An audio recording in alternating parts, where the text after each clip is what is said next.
What is up, party people? Welcome to Saturdays and Seltzers. As always, I am Kendra Middleton, joined by Sarah Griffin. Thanks so much for giving us a click. Sarah, how we doing? Fantastic. How are we? Sarah and I have already decided that this entire episode is literally just going to be a bitch fest. Like, we have had okay, so someone tweeted this morning on girl sports Twitter and they were like, is Mercury in Gatorade or something? And I was like, it's a full moon, bitches. That's why we are feeling this way. So I hope you guys are ready for us to rant because that's just what's going to happen today. It's been a time. It has been a fucking time. We can just it's literally, but we'll get to our HLH. You know what? Fuck it. High, low, hero, high of the week, low of the week, unexpected hero, kind of 2 weeks because Sarah was traveling last week. And I feel like we've kind of taken a little bit of vacation time during the summer just because New England is you have to get outside the summer. You have to take advantage of it. So usually we're in the swing of things during the season, but the summer here is just, relaxed. So what's up? What's your HLH? Okay, my high. So obviously I was in Denver for 4 or 5 days, however long it was. My high was I saw Red Rocks. That was so cool. That was the number one thing I wanted to do. So I was glad I got to do that. We never got to see a concert there, which I was a little disappointed. And I looked because I did want to go to one so badly. But the only musician in town that I knew was Train, and the cheapest tickets were $280. For Train? And, yeah, I'm respectfully, I understand probably a lot of this price has to do with the venue. Never in a million years am I paying $280 to hear Hey Soul Sister and drop some shit. Yeah. I tried to see a concert there, I guess my junior year of college. It was Louis the Child, and tickets. I was in line getting tickets and they sold out in less than a minute. Yeah, it was. I really did want to go to a concert there because I feel it'd be sick, but I'm oh, that's fine. I can just go and do the tourist thing, whatever. And I so stupid. I forgot one. I knew that when you're at a different altitude, in general in Denver, you're gonna feel it. I'm super asthmatic. And so we went to Red Rocks. So I'm going up the stairs and I was running around, all this stuff. And we I reached a point, I'm my chest is really tight. You got asthma. And I was oh shit. I was no, I'm okay. I tried to just kept going, and all of a sudden I was getting a little dizzy. I was I think I need my inhaler. And I'm okay, Loki had an asthma attack, but the view was worth it. It was sick. It was really cool. So that was definitely my high. Cute. Yeah. I liked it a lot there. I definitely want to go back. So that was my high. See, I hated Denver. Really? I didn't really do a lot of the stuff I wanted to do, but the touristy stuff that I did get to do, I really enjoyed it. And I know you said you didn't like the food either, and I have it actually right here. I loved the food in Denver. Okay, what did you get? Because I feel if you get the Southwest inspired stuff, it's not as bad. I just think that my standards are so high as a Southerner for what I think is good food. See, I don't know if it's just because one, I don't go out to eat a lot at all. That was the most I've gone out to eat. And I think I went out to eat maybe 4 times that trip. And that was the first time in a while I've gone out at all. I was stuffed every fucking day. I was I'm not used to eating this much. But we I went out to breakfast somewhere and it was really, really good. I forgot. I got just eggs Benedict, that type of stuff. I got a cool breakfast drink. I went out to dinner at, I think it's called Linger. It was a fancier restaurant, and I never really go to fancy restaurants, so we just ordered a bunch of stuff. It was really good. They had good drinks there too. It was a lot of Chinese, Asian type food, but I really liked it. And then there was some other it almost kind of felt what's that area in, I think it's called Highlands in Denver. It almost felt the Southie equivalent there, but they had a lot of good food there. I was gonna say I see why they call it Menver, because I swear to God, every guy there has a faux hawk, wears pit vipers, and their frat tank top from college.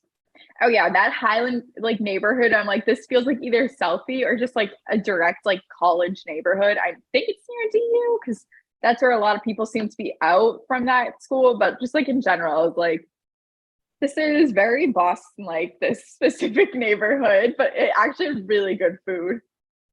I will say the weed in Denver really does hit different though. I went to a dispensary and like, you know me, like I can smoke, you know what? I think I could smoke probably anyone under the table. No joke.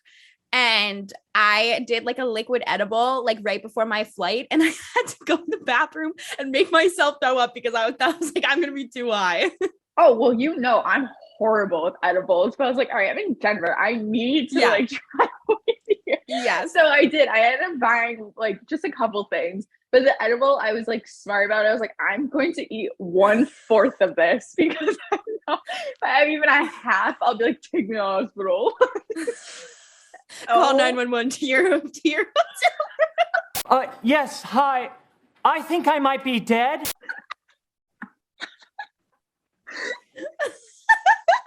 Twice.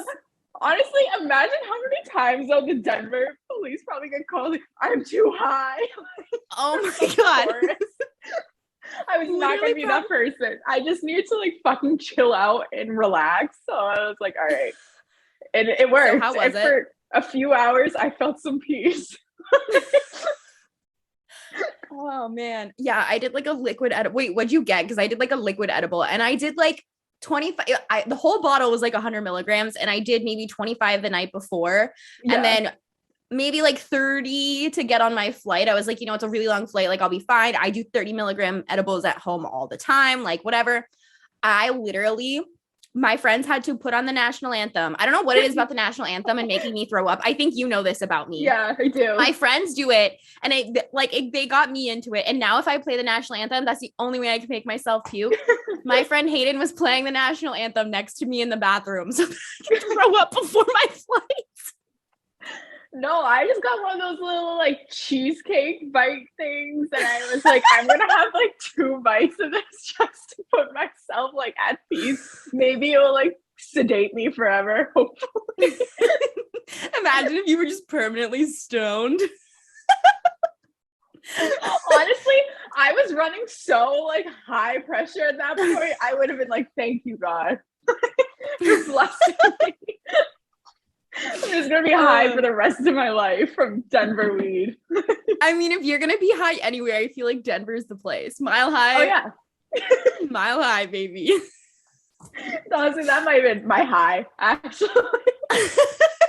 All right, what was your low? Low, it was a stressful weekend. I got all my work done, you know, that was good. Other than that, there was just some hiccups along the way, and I didn't get to do a lot of stuff I wanted to. I had some, I definitely want to redo on Denver. Especially the edibles. Yeah. Maybe I'll arrive this time already high so that whatever's thrown my way, I'll just be like, whatever. Sure. Yeah, you just happen. Like, you take an edible for your flight, you land, you go buy more, and then you just smooth sail through the rest of Denver. The entire trip. That explains all the food. That explains why you like the food.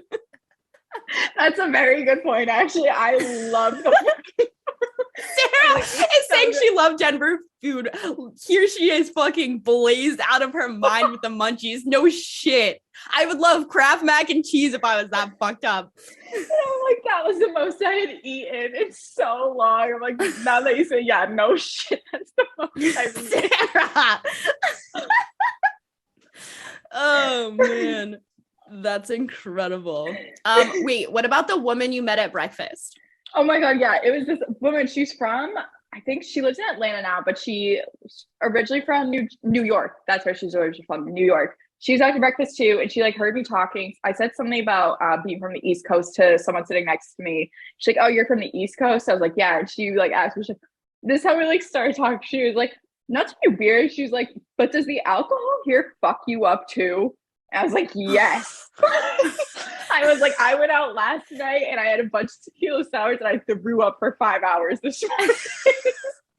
Meanwhile, Sarah's crossed her shit. Like, yeah, it does. And I'm like, yeah. She's like, oh my God, like this is only my third. Like, I think she was drinking just like gin or something. She's like, I'm a gin drinker. Like, that's what I do. She was like, I'm fucked up right now. That's awesome. And How we old just was got she? to talking. She's 32. Okay. And we just got talking and stuff. And she's like asking all these questions. And she was like, honestly, she didn't work for me that a therapist ever will. Like, I told her like every detail of my life. She was like, no, fuck this person, fuck that person. She was like, you need to cut this one off. Like, all this stuff. I was like, damn, where have you been all my life? I don't know what it is about strangers. And I think that I've said this on Twitter before. I am so much more willing to open up to like a random stranger like that. And I trust their advice so much because they're like not biased. Like they don't know the people that I'm talking about. There is nothing like a solid vent session with a stranger.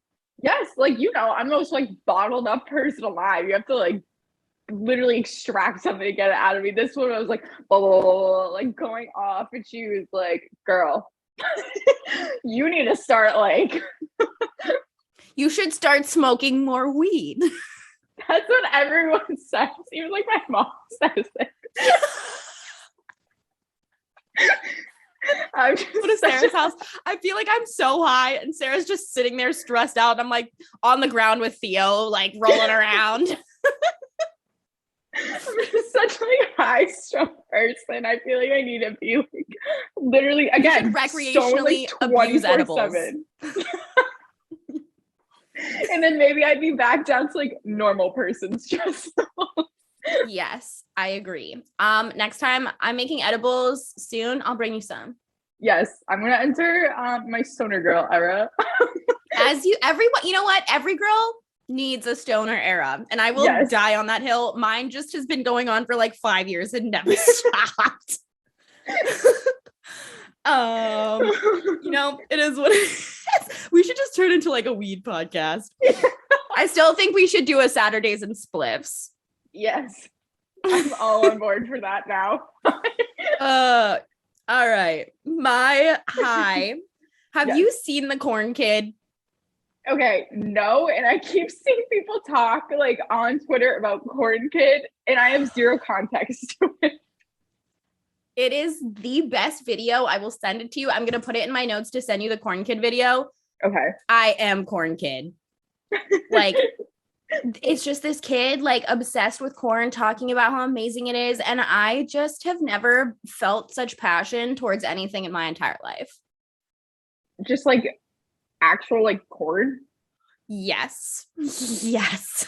It is so funny. Like, so funny. So I have been nonstop quoting Corn Kid and I will not stop. I literally made my TikTok bio, have a corntastic day. Does he say that? Yes. He goes, have a corntastic day. And the guy interviewing him is just looking at him and he goes, what? It's just a pun about cone, because he doesn't say corn, he says cone. And it's so funny. I am so in love with this kid. I feel like people think that when we DM each other, it's usually like serious stuff or we're like talking about sports. No, it's shit like Corn Kid, capybaras, and possum memes. That is it. I'm like, maybe 5% of our DMs are like sports related or something. Yeah. And if they are, it's usually nonsense. Yes, and if it is sports related, it's usually us talking shit about people. Yeah. So if you're popping up in Sarah and I's DMs, it's you're probably dead to us. Yeah, it's not a good thing. My low was Tuesday as a whole, and I'm moving. This is like, I guess we'll have 2 more shows outside of this one in this apartment before I'm gone, and I have a new background and everything. But Tuesday was just like so shit. I worked like a 14-hour day, got a flat tire, went to the dentist. Ooh. I have to like get my permanent retainer removed because it's giving me gingivitis. Like, just awful. Like, just not. I have had like 6 jaw surgeries. So like whenever like I have dental problems at this point, I'm just like, yeah, okay, fuck it. Like nothing's worse than having cow bone put in your face. Like whatever. See, So I've never even had so much as a cavity. Like I never had braces. I've never had anything. So I was like everything like that so scares lucky. the fuck out of me. I've never had a cavity or like a filling or anything like that, but I had braces for like 6 years. I obviously had a jaw replacement. Like I have fake teeth. I still have baby teeth. Like, I don't know, man. I don't know. Tuesday was just a lot for me. And packing to move and like figuring out moving is just stressful as shit. Oh, that's miserable. Especially So with miserable. the September 1st lease in Boston. I don't even want to talk about it. I'm getting stressed. Maybe I should smoke weed. Yeah. Oh, my other high though was Tony Baselli is in the hall. Duval's in the hall. We got one. We did it, Joe. And then my hero is that Hard Knocks is back. I literally love Hard Knocks. I love Dan Campbell. You guys know I'm such a diehard Lions fan. Like if I couldn't be a Jags fan or they moved to London, I would be a Lions fan, no question. So I loved the first episode back. It was the first episode that they've had be this good, maybe ever in my opinion. So it's back. We ballin'. I'm driving later, so I'm not drinking. I literally just have a ginger ale. What about you? I like have a little bit of my Dunkin' left. Yeah. Sarah and I are working girls these days. We need to get back on our degenerate, randomly hammered on a Thursday night habits. I know, we really do. I miss it. Me too. I miss getting fucked up on random Thursdays before football. But football season's coming. Yeah, and like once we're back season, in the fall. Once lacrosse season's done and all that kind of stuff, we're back vibing. Yes. So a couple things I want to talk about with baseball, just because you have been blowing up on Twitter, because baseball Twitter, Sarah, is back. I don't believe that Chris Sale crashed a bicycle. No, I don't believe that. And someone made a good point, like, did anyone see him crash it? Like, he's a 6'8" man. And you're telling me this guy was like, because he's on the BC campus, so like 5 minutes from my apartment. This guy was just driving through the BC campus, which I go and run there all the time. There's always people around. There's never, like, there is just no fucking way no one saw this giant piece of spaghetti fall off his bike and break his wrist. And also, he's going to pick up lunch. I'm like, where? Where is he going to pick up lunch? Yeah. Also, what hill? Yeah. I have so many questions about this story. And where's the bike? Can he just like chill the fuck out and stay in his apartment? Like, I don't believe it. That is not what happened. Where's the bike? I want to see a picture of the fucking bike. Where the fuck is the bike? I'm not kidding. Like come up with a better story. What hill near BC? Where's the lunch you ate? I want to see the wrecked bicycle. Like, how do you break a wrist and a rib on a bike on a hill in a city that has one hill? And I'm like, okay, you make 145 million, get your fucking lunch delivered. You're rehabbing, like you're coming back. Don't get on a fucking bike. Yeah, with already a fucked up pink. I mean, I can't really say anything. I'm probably gonna have to have surgery on this bitch. That's my other low. This thing is so fucked. Oh. It's so bad. Oh. Yeah, I'm probably gonna have to have surgery, which is why I don't have the cast on it. I'm just like, fuck it. Yeah. But I'm just like, you're already like injured. I would not ride a bike like this right now. And I'm not even a pro at like, this is so fucked. But like, I need evidence because this is absolute fucking bullshit. Yeah, I don't buy it. No way. No chance. Especially with his anger problems. He definitely like got in a fight or like was doing something dumb. Like, yeah. Also, you fucked up the clubhouse like that and weren't injured, but you fall off a fucking bike like every 5-year-old does, and all of a sudden you need surgery. Remember, like Joe Biden fell off a bike and he's like 500 years old and he was fine. Yeah, I don't believe it for a single second. No. My only other baseball question for you before we move on, because we are not a baseball podcast anymore. I'm already over the Giants season. Like, it's pissing me off. I'm not even watching their games anymore. But with all the injuries to the Red Sox, and I would say their lack of, I feel like they weren't even buying or selling during the deadline. Like, yeah, Hosmer, fine, but he's injured too now, it seems like. So like, you just stick a fork in the season. Also, like Devers and Bogarts, like they haven't made any moves towards that. Like, what the fuck is going on? Yeah, I'm like so uninterested in this Red Sox team. And you know they're gonna like because you know how they work, but they're gonna all of a sudden like go on this run at the very end of this month or something, or in September. And they're gonna, if they do, they're gonna somehow sneak into the wild card and like get everyone all hyped up. But it's not like it's like last year where everyone was in the clubhouse. You could tell like they were vibing, like they had like that chemistry, like and they had like that just like good vibes to them that you're like, okay, yeah, like they could make an actual run. It seems like this team, like, I don't want to say they don't like each other. It just like they're not all on the same page. Like, there's been a lot of comments made from guys like Xander, like Devers, just kind of like at ownership that makes me think they're like not that interested. And like, yeah. And then like also you have all these new faces in there, and it's just like a very weird clubhouse at this point. You know, you tried trading a lot of guys away, now they're just awkwardly there. The Vasquez trade was useless. There's no point in that trade. And I know that upset a lot of guys, it sounded like, because obviously he was such a big part of the organization. I don't know. I just like have zero interest in this Red Sox team. See, last year we were so pro Heim, like, and I still am. Like, that was the Heim masterclass last year, you know? Yeah. And it's like, it feels as though at this point, he, like I said, doesn't feel like he's buying or selling and wants to just depend on the farm system. But it's like, you guys have a couple of good prospects. Yeah. But it's like, it's not good enough to win you a World Series, nor is it going to be. You need to lock down at least Xander and Devers and then hope that maybe your farm system works out. But you need to also get a handle on your fucking pitching. Like, oh my disastrous. God. Well, that's what was killing me, that they're trying to trade away fucking Eovaldi. Because I'm like, I'm sorry. And like, I know I'm biased because he is like my favorite player on the Sox team. I'm like, you're one legitimate starter you're going to try and ship out and like, oh, we get a big return for profit. Dude, literally just want 0 starters. Like Nick Pivetta is good. Like, don't get me wrong, he's good, but he's not someone like, if that's going to be the best guy in your rotation, you're not like, you're not an MLB team. No. And it's like Jarren Duran hasn't panned out. And it's like people gave me a Jarren Duran. Agree. But it's like people also gave me a lot of shit. Like there's this one guy on Twitter who I swear to God is always in my mentions every time I talk about baseball. And he's really just a fucking fan at this point, even though he thinks he's talking shit to me. Mm-hmm. I tweeted that they should have taken the Trevor Story money and spent it on pitching. And Trevor had maybe a good 3 weeks. At one point in the season, he was hitting home runs like crazy, but he's been quiet.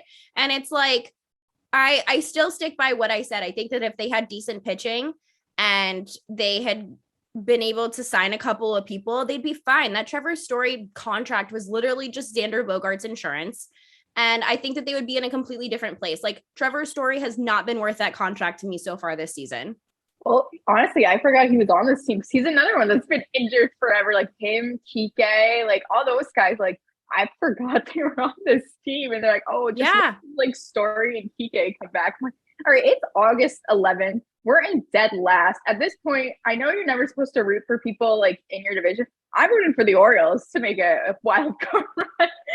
Yeah. And it's like, even though they've been injured, like before they were, like they still just had he had such a decline from where he was.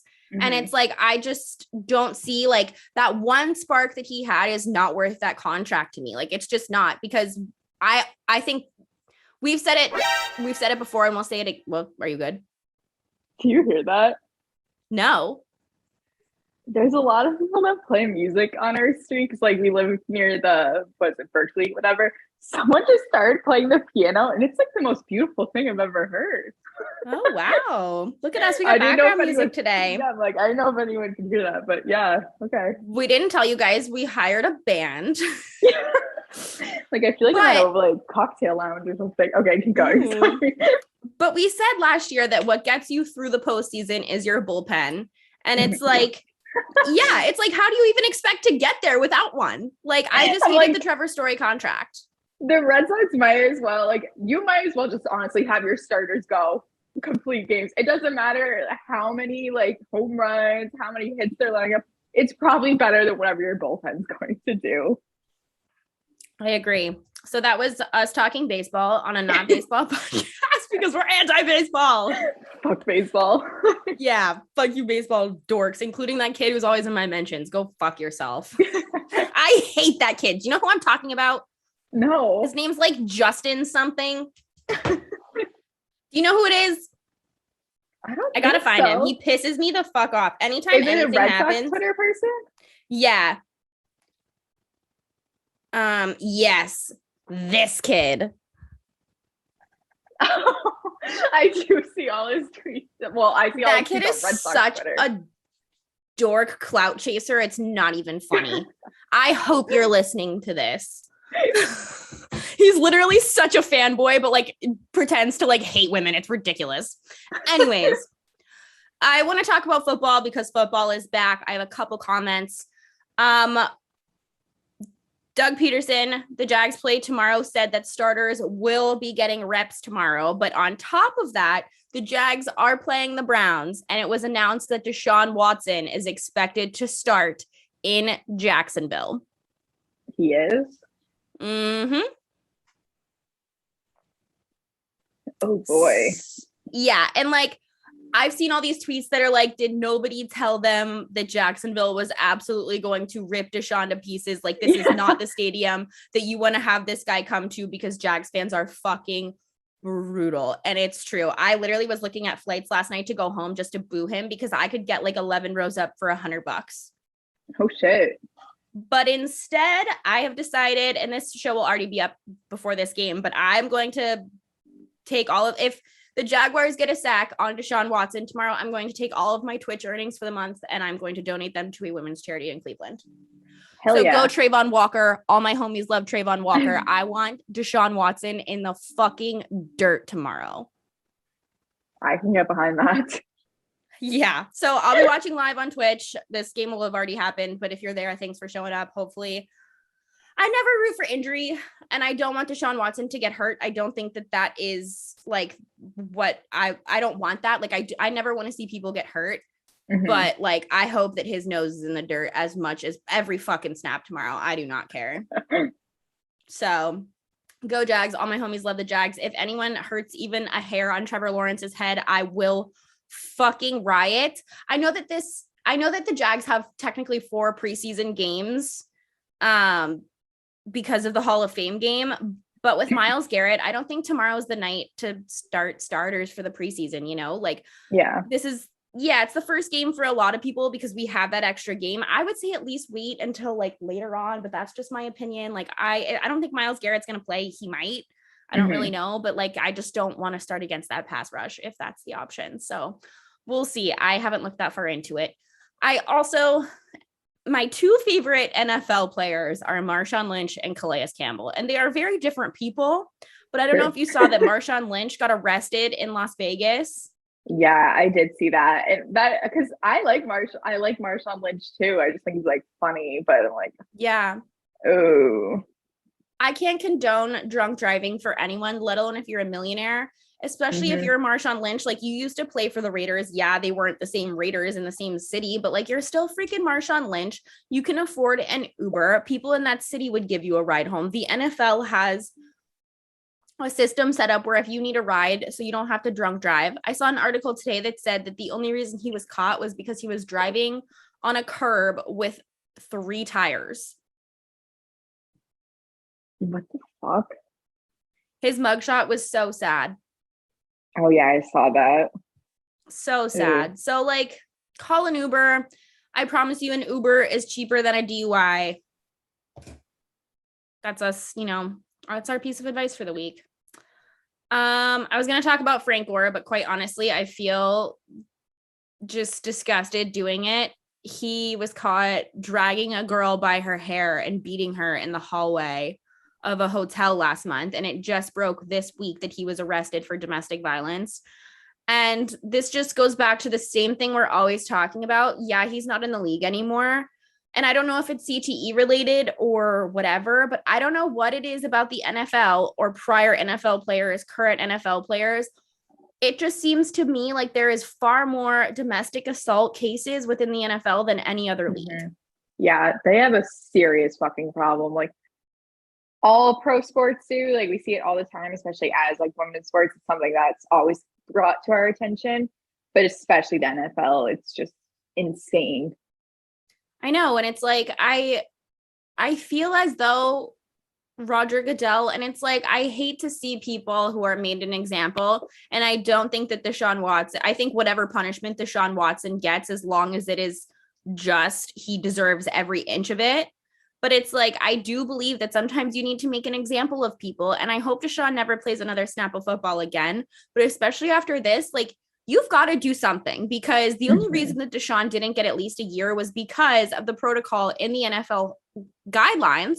The judge gave Deshaun the maximum amount according to their rules that she could. Like, so something's got to change. Like, this cannot keep happening. You can't have guys be the face of your league who are doing this to women. Like, it sucks. And it's like, you have guys like Kareem Hunt, Tyreek Hill, Frank Gore. Like, it's disgusting, and it can't keep happening. And I honestly think that they should handle things the way that the NBA does, because if you fucking touch a girl, you're out, you're done. Yeah, that should be it. Yeah, I agree. It's like, if you were anybody else, if you weren't famous, you weren't an athlete, you would be in jail forever, or at least for the foreseeable future. And I don't think that people should get special treatment just because you are good at football. Agreed. Agreed. We say it all the time, but it's like, I never see anything change, and I'm fucking sick of it. I'm tired of having the same conversation. It really is. It's like a monthly occurrence at this point. At least. I have two more comments that I want to make about football before we can get into some lacrosse stuff. Mom, if you are listening to the show, I'm going to need you to turn it off for a second, because I'm about to do something unspeakable in your eyes. I'm going to talk shit about Aaron Rodgers. My mom hates when I talk shit about Aaron Rodgers, but I'm going to do it. We talk shit about him often, but like, I'm not a Barstool fan. We know this. I'm anti-Barstool, but I am pro Pardon My Take. I listen to Pardon My Take religiously, and I have for 6-7 years now, like since the show, like right around the time the show started. Yeah. Like when they were like with ESPN, you know, for like a week. But Aaron Rodgers went on their show this week for Grit Week, and I listened to the entire interview, and it was the most miserable interview ever. He is so miserable to listen to for more than 30 seconds. Like, he's just so, he just thinks that he's so much better than everybody else, and it's so annoying. I hate listening to him. I hate him. I don't care that I'm a Milwaukee Bucks fan and everyone in my family is a Packers fan other than me and my brother. I don't give a shit. I hate Aaron Rodgers with every fiber of my being. He is the most selfish player ever. It was miserable. Was it that bad? Sarah, it was so bad. He literally just thinks that he is the coolest thing since sliced bread, like talked down to them, like was like talking about how he's like growing, and when he was like coming into the league, he's so much more comfortable with himself, and he likes to like fuck with people in the media and like all that kind of, oh my God, it was miserable. I am anti Aaron Rodgers. Well, that actually kind of reminds me, and not to like completely change subject off this, but did you see what Antonio Brown posted today? No. Let me read it to you, because it kind of goes along with that, like in love with him. First of all, he posted this graphic, okay?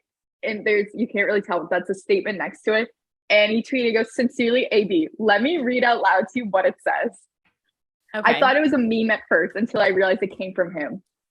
"My biggest regret in my career doesn't involve calling my GM a cracker, or showing up to Raiders camp late in a hot air balloon with frozen feet, or throwing rocks at that UPS driver. And it definitely doesn't involve taking my shirt off and doing a victory lap around the Jets stadium mid-game while throwing up deuces. My biggest regret is that I'll never get to see me, Antonio Brown, play a game live. Sure, I can watch the game afterwards, but I can't imagine what that was like for you all to see something like that. Like watching the Beatles or Jesus perform at Red Rocks." Shut the fuck up. No, he did not. Like, that might be my new all-time favorite quote. That is Can we please change our bio to say like hearing the Beatles or Jesus perform at Red Rocks? Are you fucking kidding me? Because I saw it at first and I just saw the graphic and I thought it was like one of those things, like NFL Twitter, like the 16-year-old kids always like Photoshop like that. That's what I thought it was, and then I saw it came directly from him. How do you feel? Okay, so like I'm a confident person, I don't like we all have insecurities, don't get me wrong, but like I'm confident in myself, and I would say more so than most people. Mm-hmm. That would never even cross my mind to even imagine comparing yourself to fucking Jesus. Also, it's like, why was Jesus performing at Red Rocks? What was he doing? What was he performing? Wait, can you read it one more time? I need to hear it again. I need to dissect this a second time. I would say I'll like go slow because each part of it's just perfect. I have literal tears like in my eyes, and now I'm wishing that I was high for this show. Okay. My biggest regret in my career doesn't involve calling my GM a cracker. Wait, the part about throwing rocks is the part where I'm just like, what? Showing up to Raiders camp late in a hot air balloon with frozen feet. What does that mean? I don't know what that's about. Or throwing rocks at that UPS driver. It definitely doesn't involve taking my shirt off and doing a victory lap around the Jets stadium mid-game while throwing up deuces. My biggest regret is that I'll never get to see me, Antonio Brown, play a game live. Me, Antonio Brown. Sure, I can watch the game afterwards, but I can't imagine what that was like for you all to see something like that. Like watching the Beatles or Jesus perform at Red Rocks. And the question, that's the best part. The question was, what is your biggest regret in your NFL career? Imagine someone asking you what your biggest career regret is, and you decide to compare yourself to Jesus. Imagine being that reporter. Like, what do you say back? Like, thanks. No, I would literally freak out and be like, you just gave me the ultimate clickbait. Like, I'm going viral. Thank you, Antonio I'm Brown. about to make fucking millions dork off of this. Yeah, like the fact that it's such a simple question too, and he just ate it up, is the epitome of like people who are like, they think that highly of themselves. It's like, you can ask them something so simple. Mm-hmm. Because I'm like, even after I saw it on Twitter, I was like, this can't be real. Like, I understand it's coming from his account. Was he hacked? So I went to his Instagram, and of course his stories, like, he's like fucking LeBron on Instagram. So it's like 50 things. I went through it all just so I could find. Sure enough, he does post this quote and then put one of his own songs as the background. Wait, is it Pitt at the Palace or whatever? No, it was a different one. That song is so funny. Some of the songs I actually do listen. Like, some of it's like, it's not good, but it's a little catchy. Wait, is Sarah working out to Antonio Brown, the rapper? Sarah works out to Jesus. My Loki and Antonio Brown. Oh my God. You should ask him out. Maybe we should start commenting on his pictures instead of Greg Rippo. Antonio want to go to church. Want to share a 2 for $20 with Jesus. Just imagine me trying to have a conversation with that man. There's just not two people on this earth I could see having less to say to one another. What were you thinking when you wrote Pitt in the Palace? Let me get the full breakdown of the genius that went into Pitt in the Palace. The pure artistry alone. This is already, I think, my favorite episode outside of our moms and Andy Towers. This is fucking unreal. Thank you, Antonio Brown, for the content. Yeah. Jesus really touched this episode.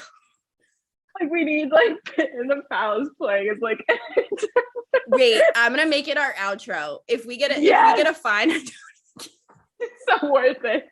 We'll get a DMCA. I don't even care.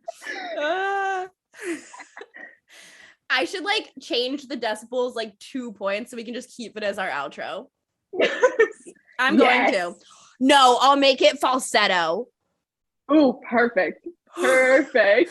Or like just like high-pitched Antonio Brown as our outro would be so good. Like Antonio Brown talking like the Minions. Yes. Starting our show with Andy Towers and ending it with Minion AV. Oh my god, I'm sweating. This is so funny. I'm literally crying. All right, we gotta move on, and we just roll. We'll just bullshit for 3 hours. I just want to talk about the Patriots really quick. They are playing tonight, so we will have some recap. Actually, it's preseason. I don't even care to pick a winner. One, Bill Belichick defended Mac Jones' shitty start to the preseason by saying that he was comparable to like Josh Allen and Patrick Mahomes earlier this week.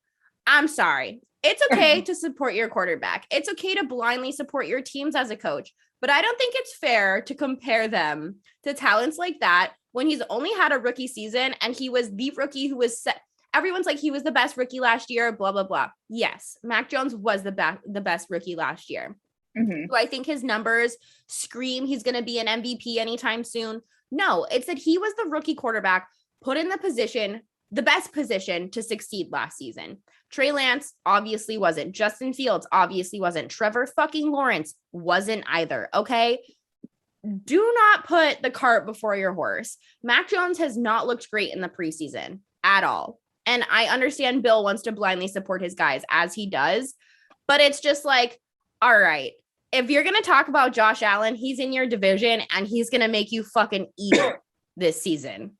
Yeah, like you said, like I get like obviously you always want to support your guys, like you're always going to be in their corner, but it kind of reminds me of like whatever it was last month when that Brian Bayo kid made his debut for the Red Sox and people are comparing him to Pedro. Not that I'm saying Josh Allen fucking Pedro, like he's still very young, but I'm like that's just setting them up to fail because if they don't live up to those standards that you set for them, then people are going to rip them, especially in this market. Yeah. And it's like, I said this before, it's always the safe option, in my opinion, to draft SEC talent. And I've beat this take blue. I don't think that very good quarterbacks have come out of Alabama because they don't have to. You have the best offensive line, the best running backs, the best receivers. You don't have to be perfect. You don't have to be great. And so Mac was fine. He was good, but he hasn't been great. He hasn't wowed me. He relied on a tight end in the red zone. His run game is back other than James White, which we're going to talk about in a second. Like he's going to be fine. But I honestly, I've said this on Twitter. I don't think the Patriots are going to make the postseason. Okay. See, I feel like I don't know enough about the rest of the league for me to even like say anything. Obviously, I'm just going to blindly support the Patriots, but okay. I think that everyone else in their division got a lot better and they stayed the same. And now that James White has retired, Mac doesn't, and yes, he was hurt last season, but James White he's literally the most reliable guy in the game and has been for quite some time. He doesn't fumble the ball. You can rely on him on third down. He can catch a pass. He can run the ball. He is a dual threat type of running back. And Mac Jones no longer has that. And Damian Harris is great, but he is just not James White. Like they're very different types of backs. And it's like, I am concerned for him going into this season. They got Devontae Parker, like cool, but the Dolphins got better by getting Tyreek Hill and getting Tua some help. The Bills got a fucking whole lot better. They're my Super Bowl pick before the season even starts. So it's like, you have to compete with people like that. Do I think multiple teams could come out of this division? Yeah, but the Patriots are really going to have to fight tooth and nail for it because their division got a whole lot better and they did not. That's fair. Okay. So that's my hot take for the season. I don't think the Patriots are good. Yeah, I don't think the Patriots are going to make the postseason. Only other football thought, James White congratulations on your retirement. You are probably my third favorite NFL player ever. Go Badgers. He deserves this. I hope that he gets to spend a lot of time with his family. Agreed. I don't think I've ever heard anything bad about that guy. Yeah, like I have chills. Like, good for him. I think that he saw what was going on with the Patriots offense and Joe Judge, and he was like, I'm out of here. I don't want my career tarnished. I'm out. So yeah, congrats to James White. Sarah, I have a bunch of PLL notes. I don't know if, I'm sure you do too. Obviously, you're just like a plethora of PLL notes in that brain right here. I just have to say PMT roasting the Water Dog social was hilarious. I don't even care. The fact that they noticed that someone changed on the accounts just made me giggle. I want to say congratulations to the Chrome as well for making the postseason. Go Chrome. All my homies love the Chrome. Hell yeah. Also, I want to get your Denver recap, but also before we talk about it, to Hoka Nanticoke to the player pool. Sad. So sad. I feel like it sucks because if you were to pick any PLL team that he would do so well on, it is the Chaos, just given the Canadian offense there. But that's the other thing. I think it's so tough to crack that right side because they have their set offense. Even a talent like Tahoka, you know what works, and it's especially now that you're kind of in this crunch time, you're not going to try out new things where you're vying for that last playoff spot. That being said, I was hoping maybe today the Cannons pick him up because now I'm kind of the opinion. I'm Cannons need to take anything they can get. It does not fucking matter. Just throw a bunch of offensive guys out there. I think what they lack, besides obviously you have Lyle, Asher's been doing super well. He's having a great rookie season. Jonathan Donville's great. But I feel they need one very on ball dominant guy. And I think if you were to throw into Hoka in there, you have nothing to lose at this point. It's if they don't win this weekend anyways, then that's the end of their playoff hopes. But if they do win, you still have that one last chance. I think it kind of comes down to score differentials. But still, I was really hoping to see Tahoka picked up by the Cannons. Yeah, I didn't think about that being a good fit for him just because I didn't think that he could. I thought that he was just going to wind up staying in the player pool. But now that you say it, it kind of makes sense. And if anybody is going to pick him up, it's going to be the Cannons because that's where they need help. Yeah, so, it's who else is going to mess around with their offense at this point? Yeah, and it's honestly, at this point, the Cannons have nothing to lose. You guys are most likely not going to make the postseason. The way that the PLL playoffs work, which we make fun of all the time, love you PLL, but the way your playoffs work it doesn't make any sense that just one team is out. I think that needs to obviously be rearranged, but you guys are kind of balls to the wall right now. You have nothing to lose. Fuck it. Go for it. If you can find a way to make a guy work, which I think the Cannons do a good job of. They kind of move people around. They give people options to play other positions. Asher earlier this season, they find homes for guys from time to time. So it's what do you have to lose? Even if someone's at the bottom tier of your offense on that roster, send him to the player pool. You can pick him up again. Yeah, because he added Mark Cockerton 2 weeks ago, both the Aslanian brothers. They had, what was his face? Alex Smith got, they've just been making a lot of changes over the last couple of weeks. I know Smith eventually, he got traded away last week, but I'm this point, again, what do you have to lose? Clearly the chemistry, you're not going to bond in a week and all of a sudden offense is going to click. So might as well just run out a bunch of fucking guys that can shoot the ball well and are heavy hitters and see what the fuck happens. Plus, this is something that literally only you and I would care about.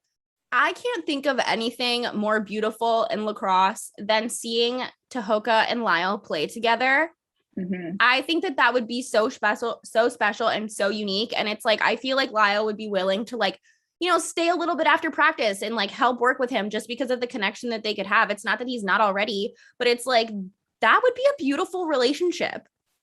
Yeah, because again, clearly Chaos was the obvious choice of where Tahoka should be playing. But yeah, I think second best choice is Cannons.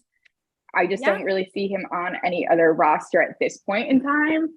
So, but I also did kind of forget the quick turnaround that this week is because obviously the games ended, what was it, Sunday in Denver? Yeah. Saturday. But that they're already delay back. Was brutal. Yeah, that was horrible. they're already back like in Utah now. So I guess that does kind of make it a little difficult with travel and whatnot. But like still. Yeah. All right. So speaking of Denver, give us your recap and then we'll talk about the throwbacks. Okay. So for work, the game I was covering was Redwoods Cannons. That I think was one of the best games all season. Dude, the Woods are turning it around. I'm roll Woods. Okay. I have been really impressed with them the last couple weeks. I know they were playing the Cannons, but there's like a fire lit under their ass. This is what we've been waiting to see. I'm here for it. Also, I'm maybe changing my championship prediction, but we will get to that. Okay. But yeah, that game I thought was one of the best games all season. There was just so many unreal highlight reel worthy goals. Like the Redwoods alone had like 4 or 5. That Ryder goal when he was like on his back on the triple team and just like shoved it in. I thought that was the sickest fucking thing. Asher Nolding had a really cool assist to Lila at one point. Like kind of like I thought it was like one of the plays of the year. There's just so much going on in that game. So intense. Like it very much felt like a playoff caliber game, which it was for both those teams. You know, it was a must win for both of them. And it's not like the Cannons like came and like dropped a dud or anything. Like they played really well. That game, like it really did come right down to the wire. If it wasn't for those last few Woods goals in the like couple minutes, I think it was like Ryder had 2 and then Charlie Bertrand had another one. Like I really thought like this could go to overtime at this point. Like that was Ryder intense. kind of had a highlight reel of a weekend. Yeah, because he had the 2 goals, but both of them, like one was that like he tied it up when he was on his back on the triple team, and the other he just like shoved the ball across like a double team, I think. Yeah, he had a good weekend. I thought that was a really exciting game, and it's like it sucks when it's I don't think it sucks because I love watching like lower level teams in the standings like play well, but I agree with you. It was one of the better games of the year. Mm-hmm. The Chaos Chrome game was so fun for a hot minute, but it's so hard for me as a Chrome fan when we play the Chaos just because I want the Chrome to win, but I fucking love Andy. I know. That's why I hate picking. That's why I just keep picking the Chaos. I'm like, please win. Please win. I hate picking against them. And like also the Chaos, I just feel like they like there's a lot of teams clearly that have very good chemistry, but you see like them on the sidelines, like having all this good times. I'm like, how am I supposed to root against you guys? Which because I did want the Chaos in that one. Like that's who I picked at least, but it could have gone either way. I was happy with either outcome. Or like, oh, I just want you guys to win. I know. It's so tough. Water Dogs Atlas was another really good game. This is what I was gonna say. If it's not the whips, which I'm sticking with the whips. Are you taking the Water Dogs? Yeah. Me too. Yes. They are riding that high right now, dude. They're playing good lacrosse at a good time. Like, if the Cannons don't make the playoffs, which they're not gonna. And I know like everyone thought I was going to go with the Atlas as my playoff team because I love the Atlas, whatever. I'm sorry. I'm a Water Dogs fan for the playoffs. Oh, yeah. Unbiasedly, I'm a Water Dogs fan. All in. Me too. Also, back to PMT. Still, that tweet that went viral, which is like the tweet that made them talk about it, was the one that was like Big Cat like owes them an apology. That was how they figured out that like someone new was running the account. Mm-hmm. And they were like, I'm not going to apologize. You guys still suck and you're not even going to be successful in the postseason. And I was like, I hope that they fucking prove you guys wrong. Like, I love this podcast, but I love the Water Dogs more. Everything about the one, I think they just like the vibe of their team. They're just like, we're just a bunch of normal guys, like whatever, just hanging out. I think they have a bunch of good guys on their team in general, like all good people with good shoulders on their head. I love Andy Copeland. He's like the nicest ever.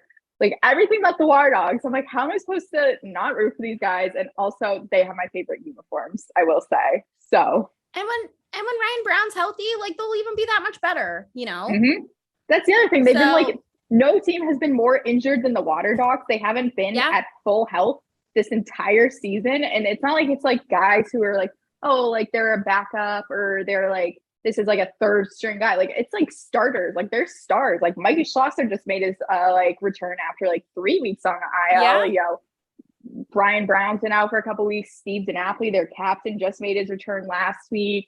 Michael Sowers has been out he's out that 1 week, but then questionable others, like left games early. Like they've had so much going on, and it just like doesn't even fucking matter. They just come out firing. Yeah. And it didn't take a win over the Atlas for me to feel this way. Like we pick them almost every week, but it's like the fact that they beat the Atlas means that much more to me. But also like what it says about the Atlas to me is it's like, I feel like this team has been championship or bust last season and this season. Like the fact that they have so much talent and haven't really utilized it the way they should, in my opinion. And the fact that like, I feel like they should look a lot better than they do right now. Who, the Atlas? Yeah. And it's like, I know Baptiste was hurt, but like, I don't know, man, don't waste the roster. See, last year for me, I wasn't expecting much out of them just because they did like have that complete overhaul. Like the only like veteran they really kept was Eric Law, and there's just a bunch of youth. And then all that youth just happened to come out, and it was like, holy shit, like maybe this isn't a rebuild year. Like they look ready to go now. And then by the end of the season, I was like, they could very much make like that championship run. And then of course it did. And they should have. Whips chaos. But I was like, okay, that's fine. But that's why this year, like everyone's like, that's your top title contender. Like for Atlas, like it has to be win or bust. And I don't even think it's like that they've looked bad lately or anything. Like that last game, it kind of feels like they let it slip away themselves. I don't even think they were getting outplayed per se. No. They just were making kind of silly mistakes that you wouldn't expect from this Atlas team. And then we saw that one game without Baptiste, and it like is tough to think about. But I'm like, if this team didn't have Trevor Baptiste, I don't know what their record would look like, because he is 1,000% their MVP. He's the one that does like you can have Jeff T, Chris Gray, Eric Law, all these guys have amazing nights, but like he's the one that gives them possession. Like he's doing it all himself. Yes. Like MVP just, like, season. We've said this. Yeah. If you took him out of the equation, I don't know if they would still be the same title contenders. I don't even know if they'd be in like top 4 for me. My thing is championship teams finish games. Mm-hmm. And I think that finishing games has been a little shaky for me. It's just, again, those like silly little mistakes. And we've seen it even in their wins. Like there's a couple points where it's like, all right, this should be like closed out at this point. You shouldn't be sweating. Yeah. And then it's like, comes right down to the wire, and you have too much talent. That game against the Cannons. Yeah. So, I mean, that never should have even gotten to that point. No, I agree. Last game that we're going to talk about from last weekend before we make our picks. Archers, Whips. I'm so in on the Whips this season. Like, I hate to say it, but they're fucking filthy. Yeah. I'm like disappointed because the Archers, they do this every season. They give off this like, oh, we're like championship, this crazy offense. Who's beating this offense? Like, and yeah, you look at their roster, they should be beating fucking everyone, beating the piss out of people, honestly. But then I hated that they had Ratliff on Rambo. That will never make sense to me. I don't think that's the guy that Ratliff's not like, he could play close defense, but that's not his like primary role. And I get why like they put like, I get it, but also don't have him on Rambo. 1, 2, just like, yeah. I was disappointed. I was disappointed in the Archers. I've very much fallen low on my list because they were another team that I was like, wow, like they could really come out as one this year. And I made the same fucking mistake last year, but I was like, oh, the Archers are my championship pick. And I'm like, no, I'm done with these fools. Yes. Show up when you have to, because I'm not picking you motherfuckers anymore. Yes. Okay. So moving on to this weekend in Salt Lake, Atlas Whips. I will say I'm taking the Whips. I will take the Whips every week for the rest of the season unless somebody huge goes down or something like that. But it's not a must win for the Atlas, but I think it's a must win for the Atlas, in my opinion. Like, obviously, they're going to make the postseason, but I think their confidence needs some help. I'm still going Whips too on this one, especially since if the Whips win this, then they get the first round bye. Like, Yep. So it's like they have something to play for. I think the Atlas need a win this weekend. Water Dogs, Redwoods is the toughest game for me to pick this week because they're both riding such a high. And Ryan Brown's not playing. I'm going Dogs. I'm taking the Redwoods. I'm like, my bias is now swinging the Water Dogs' favor. Actually, you know what? I have to take the Water Dogs. I said they're my pick. I'm sticking with it. I think it's going to be a close game, though. I think it's going to be like... Oh, yeah. It's going to be a 1-goal game. Chaos Archers. I'm taking Chaos. Also taking Chaos. I'm done with the Archers.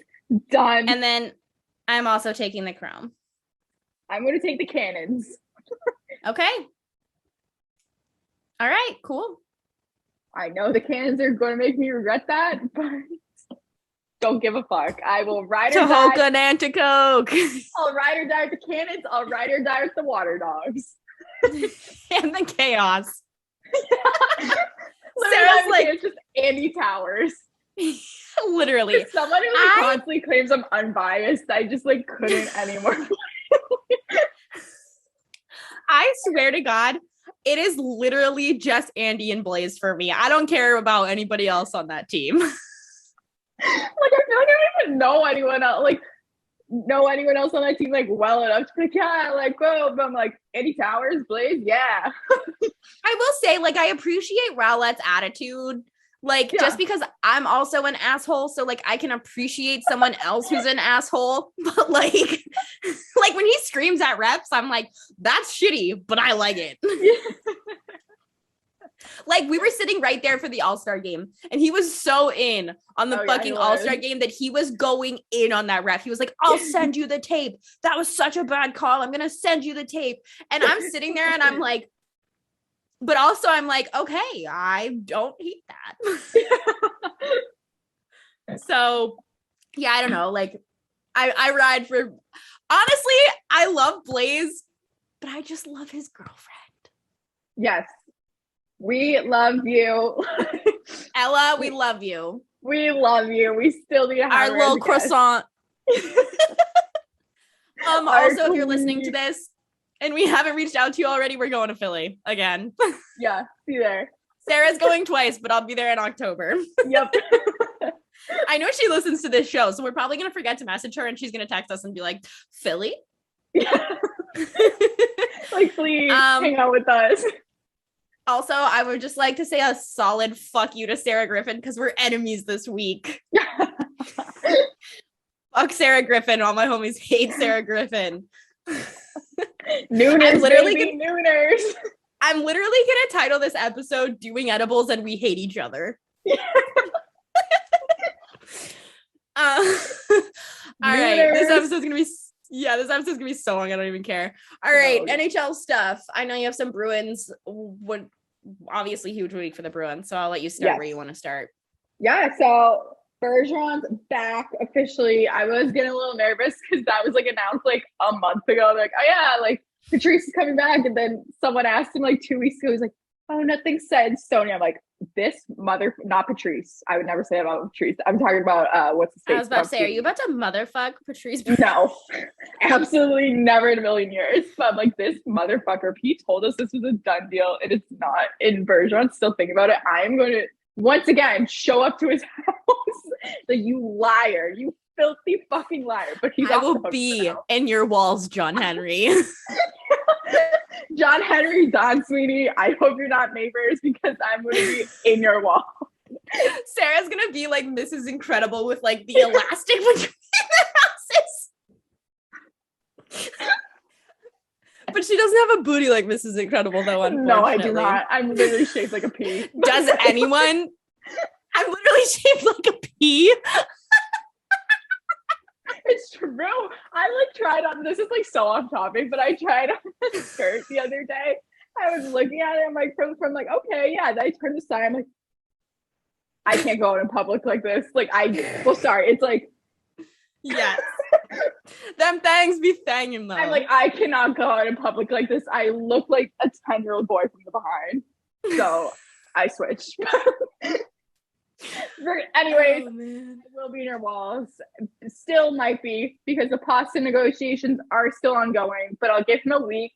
because he also brought David Krejci back, which does bring me to the question. I'm like, once again, did these guys just like straight up hate Bruce Cassidy?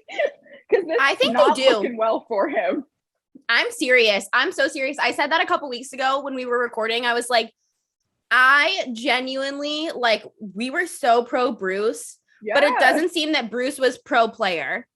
Yeah, because we know obviously him and DeBrus did not get along, but I like heard like those players like, yeah, like the veteran guys love him. I'm like, I don't know, Krejci leaving and then coming back, like, and I know he did say he's like, oh, like Pasta and Bergeron had a lot to do with that, like blah blah blah. I'm like, it's just like, even if it has nothing to do with Bruce Cassidy, it's a horrible look for him.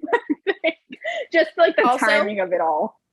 This is a pro Jake DeBrusque podcast. Yeah, so right. Yeah, if so I had to by pick that between, means we kind of have to be Bruce Cassidy haters, I guess, actually. maybe I should just title the episode "We Hate Bruce Cassidy." Doing edibles. Switch up so quick. Doing edibles, we hate each other, and Bruce Cassidy blows. Like, you don't take exposed, just be like, where Bruce Cassidy stands. Don't care. This is us saying right now. No more. We lied. We're fat liars. All right. Bruins wedding content I have been consuming like crazy. I thought the Tuca one was the best just because it was so much like old Bruins and new Bruins. I was like, this is perfect. And that wedding looked fucking lit. Dude, Tuca was busting it down. I was like, okay. I didn't know you got down like that. Also, there's a guy, I think maybe it was just because I was so overtired, but I had a layover in DC the other morning at like 5 a.m. I literally thought Tuukka Rask was on my plane to Boston from Dulles Airport at 5 a.m. in boarding group 4 with me. And I like stared at him for so long. And I almost said something. I'm not kidding you. It was his twin. But it was not Tuukka. I stared at him forever.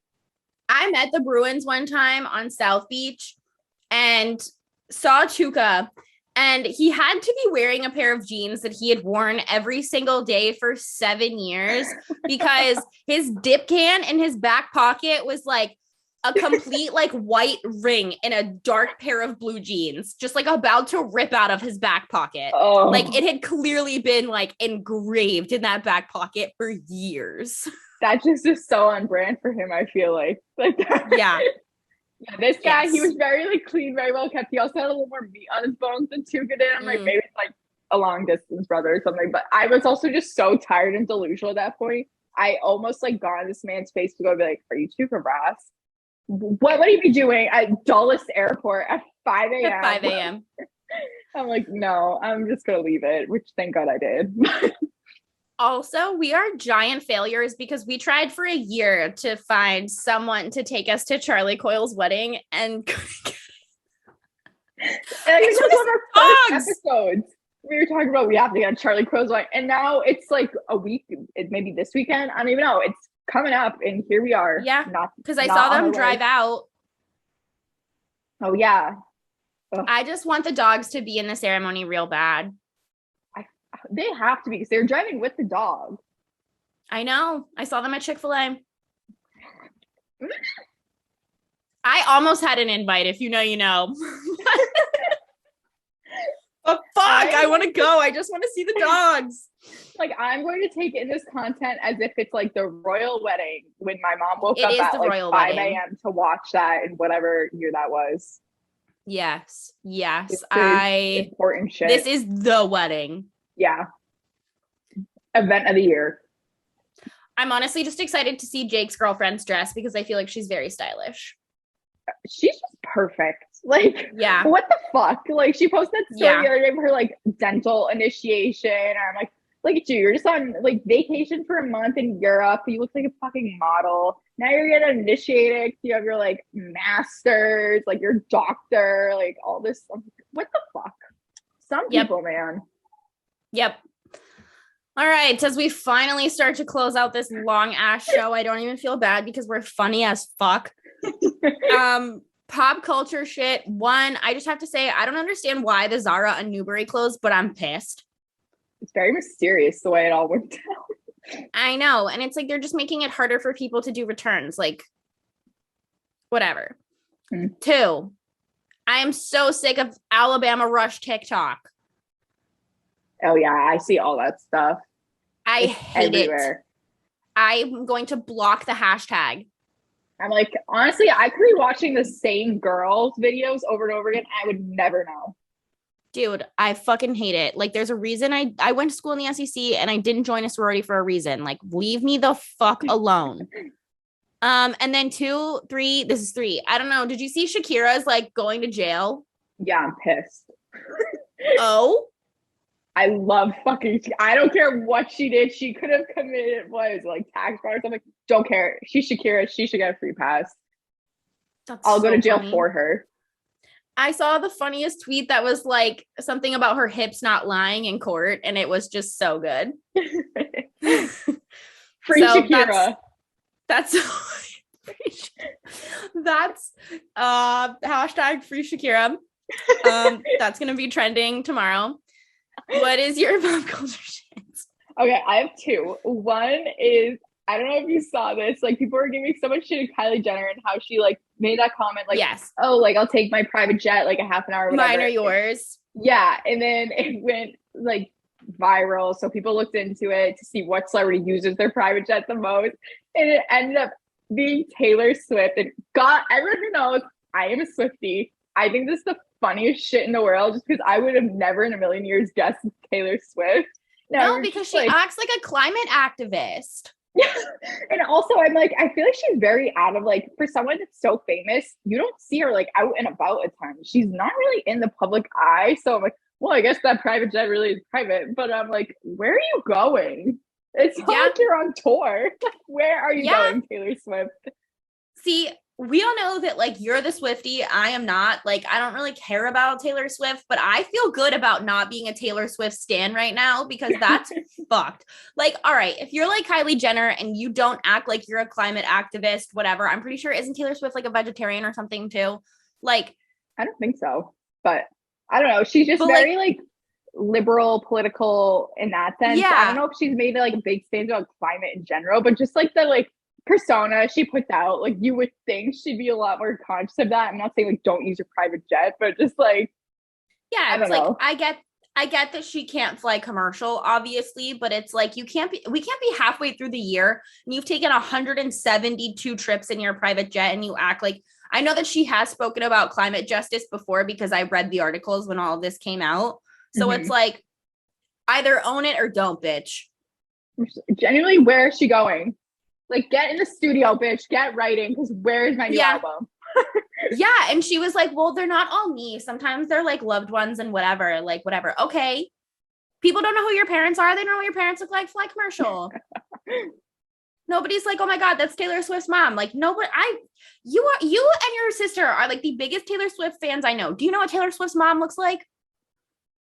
I don't think I do, no. That's my point. Okay. Mic drop. Who's Jeanette McCurdy?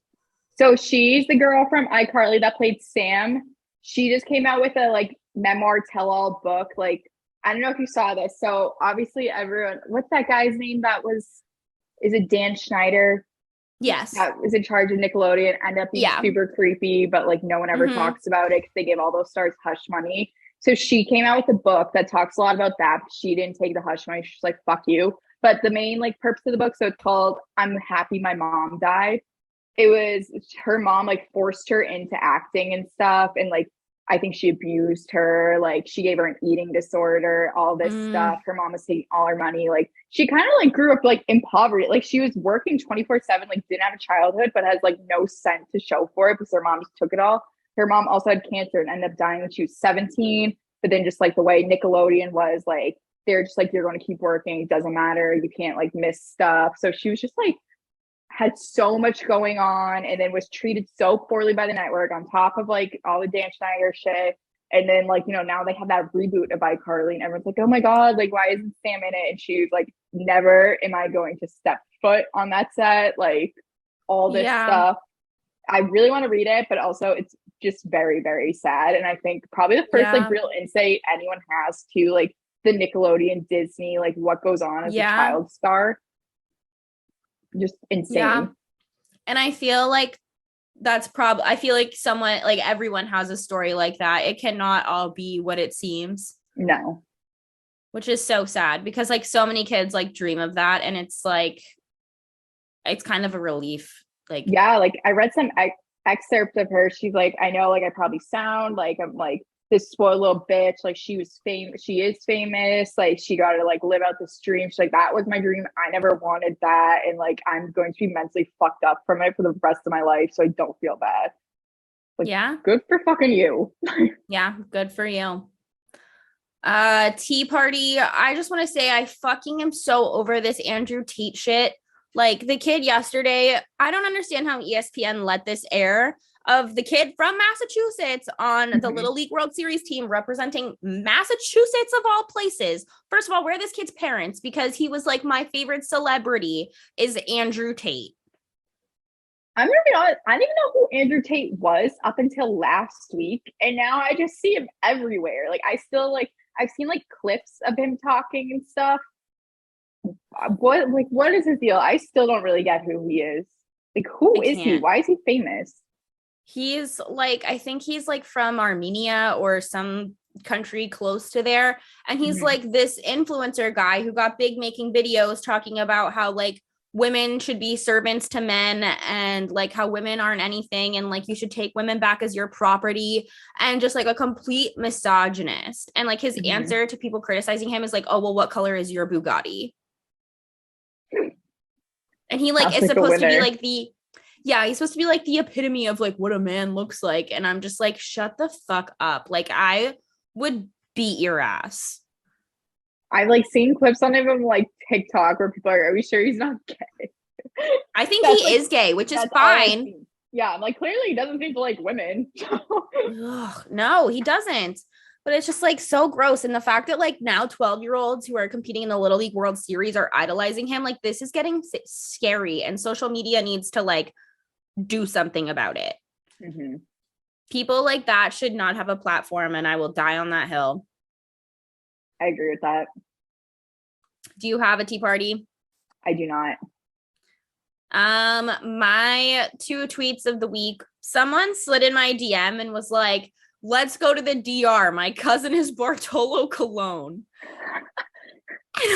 Okay. I was like, okay. First of all, he's probably not.